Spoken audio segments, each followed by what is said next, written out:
GoldenEye 007 for the Nintendo 64 is one of my favorite games, and I think I can safely say that the same goes for a lot of people. Rare's initial first-person shooter outing was a massive hit for the console, and reached a far wider audience than most would have suspected. With today's video, I wanted to do something a little out of the ordinary.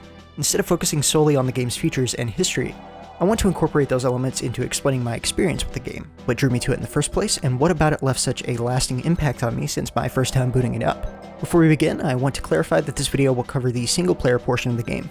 I'm saving discussion of the multiplayer for another day. As of the creation of this video, I'm 21 years old, about 3 years younger than the Nintendo 64 itself, and nearly 2 years younger than GoldenEye, which was released in August of 1997. Because of this, I was a bit late to the party.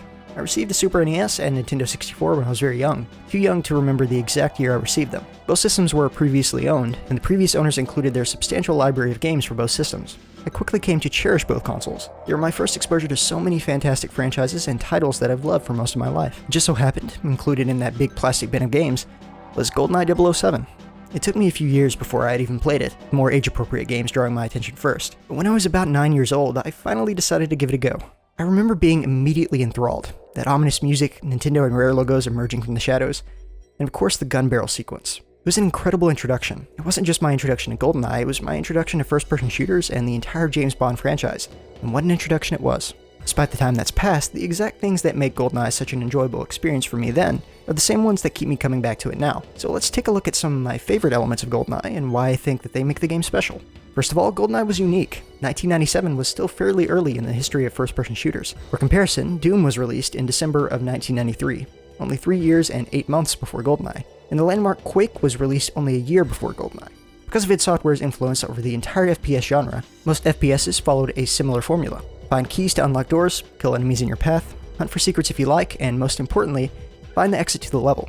Most of the changes made in the genre post-Doom and pre-GoldenEye were in visuals and interactivity, but the base formula itself went largely unchanged. But GoldenEye notably shook things up a bit. Rather than finding an exit being the goal of each level, every level in GoldenEye has its own set of objectives, with more sometimes being added on higher difficulty levels. Take the mission archives, for example. On the easiest difficulty level, Agent, the objectives are escape from interrogation room, find Natalia, and escape with Natalia. While the second step up in difficulty, Secret Agent, adds the objective recover helicopter black box. By adding specific objectives to be accomplished before the player is allowed to exit the level, GoldenEye stands out by adding a distinct feeling of espionage, blending together aspects of the then very young stealth genre with a first-person shooter. Additionally, many objectives can be completed out of order, and some require making sure something or someone is protected. For example, some missions require the player to defuse bombs, save hostages, protect an AI character like Bond's GoldenEye love interest Natalia, or otherwise prevent something from being destroyed, be it through enemy fire or through your own actions. If an objective can't be completed, let's say a bomb that was meant to be defused explodes, or the player kills what the game deems as too many non-combatants, such as scientists or civilians, the objective will be marked as failed, and the player will be forced to abort the mission.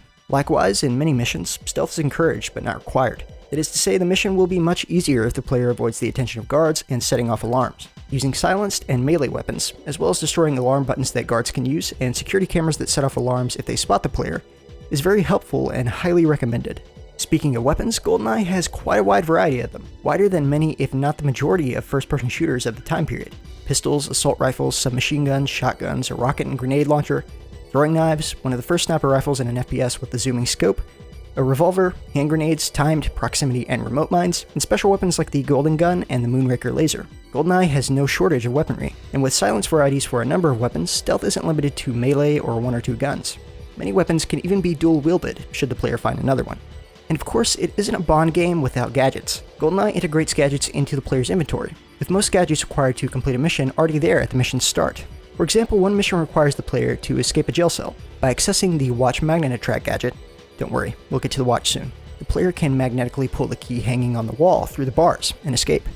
Other gadgets like the Door Decoder, which hacks an electronic lock in the facility mission, are given to the player by friendly AI or otherwise found in the level. GoldenEye goes the extra mile to really immerse the player in the game's world. Take the game's menu system, Bond's custom watch, complete with a computerized interface that allows the player to check their health, weapon, and gadget inventory, objectives and their completion status, and change control schemes and game settings.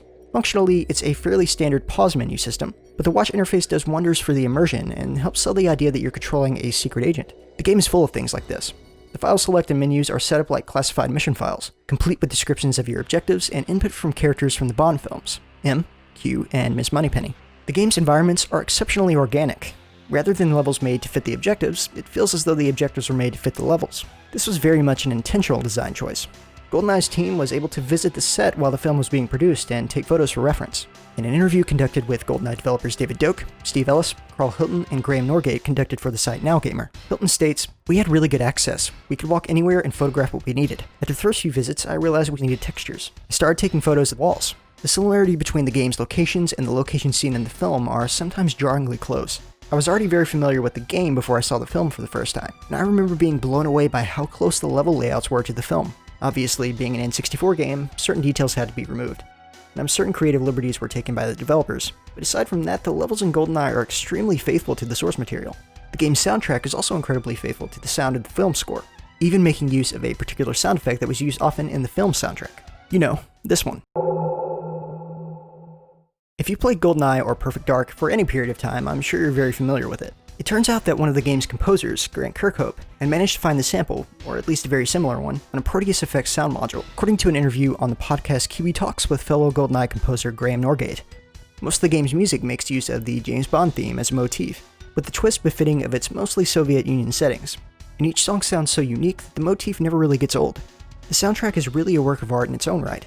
Another one of my favorite parts of GoldenEye are the cheats. Plenty of games had cheats, of course, but few offered the variety that GoldenEye did. From more common cheats like all weapons, invincibility, and infinite ammo, to more playful offerings like DK mode, which changed all character proportions to those resembling Donkey Kong, or slow animation, which slows all character reactions and animations to a crawl. Rare knew how to have fun with cheat codes. Some weapons, like the taser, hunting knife, and shotgun, can only be accessed through cheats, not to mention some very unrealistic dual-wielding scenarios. GoldenEye has had a lasting appeal that I'm not sure will ever fade away. The game isn't perfect, but even its less than perfect elements, like its interesting AI,